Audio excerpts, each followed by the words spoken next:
Duvvada to Vijayawada trip video number 5కి స్వాగతం guys. Vijayawada దర్శనం అయిపోయిన తర్వాత అక్కడ చిన్న 3 బొమ్మలు ఒకటి తీసుకున్నాను.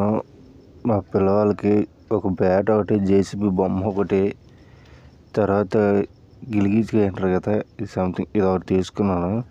ఇది తీసుకున్న వెంటనే రైల్వే స్టేషన్కి అయితే నేను వచ్చాను. రైల్వే స్టేషన్లో అప్పటికే ట్రైన్ అనౌన్స్మెంట్ అయితే చేశారు. గబగబా వెళ్ళి మా ట్రైన్ టికెట్ అయితే తీసుకున్నాం.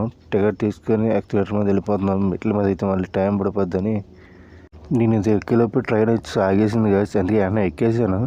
ట్రైన్ అయితే అస్సలు ఖాళీ లేదు కదా, చూడడానికి బ్యాగులు కూడా పెట్టడానికి కూడా ఖాళీ లేదు, ఎలా కట్టేశారో అదనమాట. ఇప్పుడైతే దువ్వాడ అయితే మనం వచ్చాం. దువ్వాడ నైట్ అవుతుంది. ఇప్పుడు జస్ట్ నాకు దిగాను.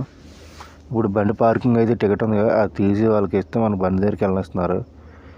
వాళ్ళకి ఇచ్చేసి మన బండి దగ్గరికి అయితే వెళ్తున్నాను. మన బండి దగ్గర ఇంకేం కనిపించదు కదా, చీకటిగా ఉంటుంది. నా వీడియోలు చూస్తున్నందుకు థ్యాంక్ యూ గైస్. అండ్ ఈ వీడియోలు ఇంకా ఈ ట్రిప్కి సమాప్తం. ఇంకా నెక్స్ట్ ఇంకేదైనా ట్రిప్ ఉంటే అప్పుడు ఆలోచిద్దాం. Bye bye guys, good night.